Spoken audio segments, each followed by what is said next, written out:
Nosso assunto hoje é de suma importância, porque detox é um assunto bastante divulgado, bastante conhecido entre o pessoal que trabalha com medicina funcional, com medicina biológica, mas praticamente inexistente no pessoal que trabalha com medicina clássica. Eles não sabem o que é isso, eles não têm a menor noção, nós não aprendemos isso na faculdade de medicina. Então vamos ver até onde nós podemos chegar com essa história. A primeira coisa que eu tenho que ensinar para vocês é que a palavra é detoxificação. Porque a palavra detoxification, em inglês, toda palavra que em inglês começar com DE, na hora que você traduz ela para o português, ela ganha um S. Então, na realidade, não é desintoxicação, isso é para leigo. É detoxificação, é o nome correto. Você pode chamar em inglês, detox. Eu aportuguesando, detox, que significa a mesma coisa. Tá? Mas você não pode falar que é detoxicação. Aí você está errando, você não está traduzindo. Você está fazendo uma palavra errada. É detoxificação. Então a primeira coisa que você tem que aprender é pronunciar certo. Tá bom? O processo de detoxificação no corpo, ele, como tudo que é importante na vida, ele é uma trilogia. Ontem, hoje, amanhã, né? Pai, Filho, Espírito Santo. Tudo que você for mexer de importante no planeta Terra vem em trilogias. Aqui não é diferente. Biotransformação, também chamado de bioativação, conhecido como fase 1. Conjugação, conhecido como fase 2. E eliminação, que não é um processo passivo, é subir o morro ao invés de descer o morro, que é a fase 3. Então, do ponto de vista didático, você divide o processo de desintoxicação em fase 1, em fase 2 e em fase 3. Os órgãos principais, 60% a 70% é o fígado e 20% é o intestino. Então, são os órgãos que mais trabalham no processo de detox. E nós vamos aprofundar nessa história aí. Tá bom? Eu quero começar com o reflexo de Semmelweis. Semmelweis era um médico judeu que trabalhava no hospital em Viena. Ele, quando tinha 29 anos de idade, ele era o chefe do departamento de obstetrícia. Ele era precoce, prematuro, um cara brilhante. E ele era o chefe do departamento de não chamava desse jeito. Na época, era o departamento de parto. E ele era o chefe. E do outro lado da rua, tinha um grupo de parteiras que faziam parto, que era permitido. E a mortalidade do departamento dele era 10 vezes maior do que o do outro lado da rua. Você vai ver daqui a pouco. Aí o Dr. Semmelweis saiu de férias. E o assistente entrou no lugar e a mortalidade caiu drasticamente. Ele era um sujeito extremamente habilidoso, extremamente cuidadoso. Ele falou, poxa, eu saio um mês de férias. Cai a mortalidade abruptamente, eu estou fazendo o que de errado? E ele foi investigar e ele descobriu que o substituto dele passava a maior parte do tempo no necrotério e não operando. E ele tinha por costume ir no necrotério, fazer dissecação de cadáveres, depois entrar na sala cirúrgica, aí criava a chamada infecção febre puerperal. E as mulheres morriam.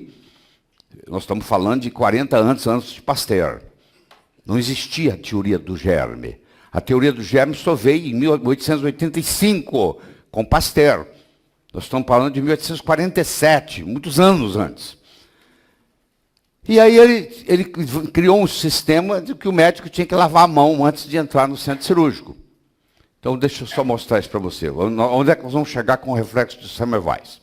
Aqui está o grande mestre Semmelweis. Ele viveu de 1818 a 1865, ele viveu apenas 47 anos. Tá? Em 1847, ele tinha 29 anos de idade. E aqui está o Pasteur, no seu laboratório, em 1885. Você vê que é muito tempo depois que o Pasteur introduz a teoria dos germes. Ninguém falava disso em 1847. Isso era ser ser muito pioneiro, absurdamente pioneiro. O que é o reflexo, conhecido como reflexo de Semmelweis? que não é só na medicina, não. Ele é conhecido na economia, todo lugar. Hoje se sabe, numa aula de MBA, você escuta a palavra reflexo de Semmelweis. É o conhecimento novo e verdadeiro que contradiz totalmente o conhecimento ortodoxo vigente. É que você enfrenta aqui nesse curso a maior parte do tempo comigo. Então, o reflexo de Semmelweis é um conhecimento novo e verdadeiro, que às vezes é novo e não é verdadeiro, que contradiz totalmente o conhecimento ortodoxo vigente. Então, a mortalidade na maternidade dos médicos, que o Semmelweis era o diretor, era de 11,4%, ou seja, em cada 100 mulheres, 11 morriam de febre puerperal. E nas parteiras do outro lado da rua, era 2,7%. É um absurdo isso. Olha só, um hospital sofisticado, para a época, a mortalidade do outro lado da rua das parteiras era muito menor, 5 vezes menor, que é o que aquilo incomodou o Semmelweis. Houve, paradoxalmente, durante as férias do Dr. Semmelweis, uma queda da mortalidade para 2%. Era 11 e pouco, veio para 2, menos que o das parteiras do outro lado da rua. E aí ele não sabia do que era, e aí ele depois descobriu que o seu substituto passava muito mais tempo dissecando cadáveres do que realizando partos. Ou seja, os assistentes lá faziam.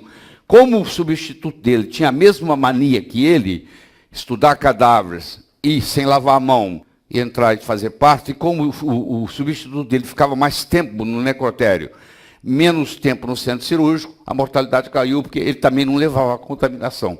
Isso quase 40 anos antes de Pasteur trazer a teoria dos germes. Então, no dia 15 de maio de 1847, ele colocou esse aviso na porta do centro cirúrgico. A partir de hoje, 15 de maio de 1847, todo estudante ou médico é obrigado, antes de entrar nas salas de clínica obstétrica, a lavar as mãos com ácido clórico na bacia colocada na entrada. Essa disposição vigora para todos, sem exceção. Aí os medalhões, os chefões achavam isso um absurdo, a ponto de ele perder o emprego. Pra você ter uma ideia. Você imagina que uns focando com o outro. Que absurdo, esse negócio de lavar a mão, que bobagem, não? Que besteira, né? E o Semmelweis perdeu o emprego. E ele era tão apaixonado pelo que ele fazia, que no momento que ele perdeu o emprego, ele descompensou.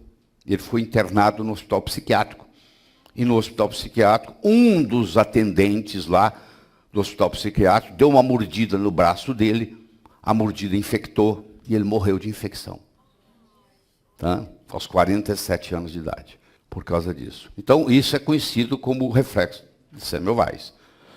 Então, na teoria dos germes, lavar as mãos e a mortalidade. Então, quando ele instalou isso em 15 de maio de 1847, a mortalidade caiu para 1%. Ela era 11,4%, do outro lado da rua era 2,7%, e agora cai para 1%, porque os médicos estão fazendo melhor do que as parteiras.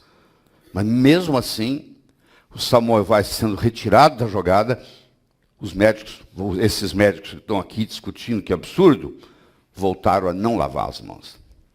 E continuou sem lavar a mão até chegar a Pasteur. Então nós vamos enfrentar um problema parecido aqui hoje, porque se você conversar com seu colega sobre detox, ele vai falar que bobagem é essa. É mais ou menos assim. Galeno, que era outro médico, agora romano, ele dizia assim, vale mais prevenir que curar. Olha só, falando na época dos romanos lá, vale mais prevenir que curar. E a melhor prevenção que eu conheço é tratar o intestino. Eu não conheço outra prevenção tão forte. Então, infelizmente, o genoma humano não está preparado para lidar com poluição. Essa poluição que veio a partir da Revolução Industrial, ela dominou o mundo. A maioria das toxinas ambientais de hoje não existiu há 30 anos atrás. Se o nosso genoma não mudou nos últimos 50, 100 mil anos, os geneticistas afirmam isso, então, se a maioria das poluições, dos produtos poluentes que você tem hoje, não existiam há 30 anos atrás, então nós não estamos preparados para enfrentar isso aí.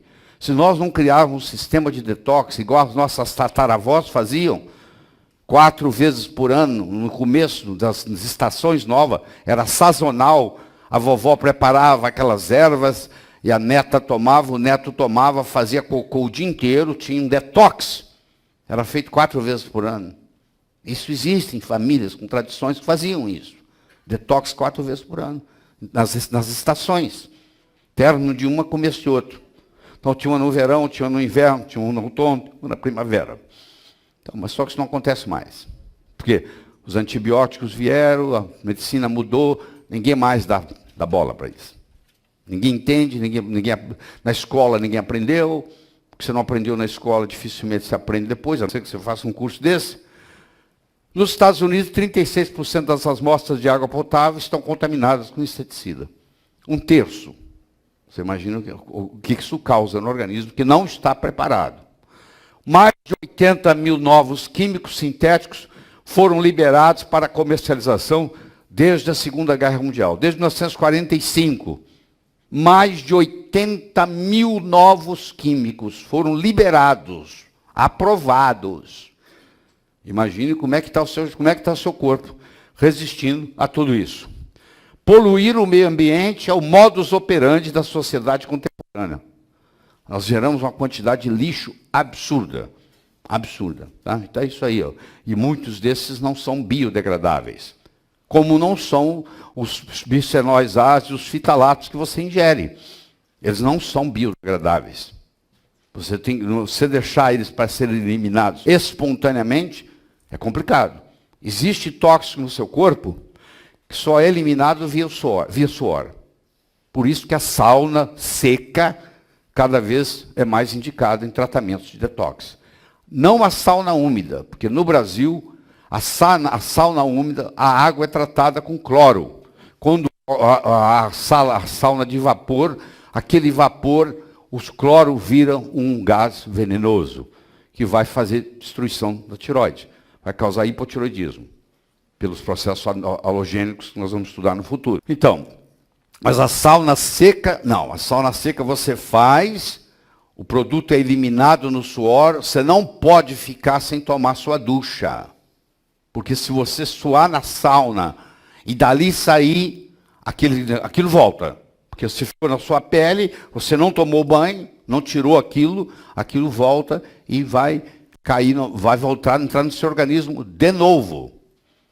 Então você tem que fazer aquela história, você tem que ir na sauna quente e tomar um banho frio. Volta para a sauna quente. Porque, além disso, você está fazendo uma ginástica para todos os seus vasos e capilares, pelo choque térmico, estimulando o sistema imune. Existe um banho chamado banho coreano, onde você começa com o chuveiro, o frio máximo que você aguentar, não interessa se é em verão ou inverno, você põe o frio máximo, por tempo que você aguenta, 1 minuto, meio minuto, aí você coloca o mais quente possível, que você aguente, por, sei lá, 30 segundos. Aí você volta para o frio, aí você volta para o calor. Você faz isso 7 vezes. Você começa no frio e você termina no frio. É conhecido como banho coreano, que os coreanos que desenvolveram essa técnica ensinam isso para as crianças. Ninguém gripa, ninguém faz nada, porque todo dia você tem uma ginástica, não só para o seu sistema cardiovascular, como você tem uma ginástica para o seu sistema imune. Esse choque térmico não deixa você gripar, não deixa nada, porque está estimulando o sistema imune. Tá?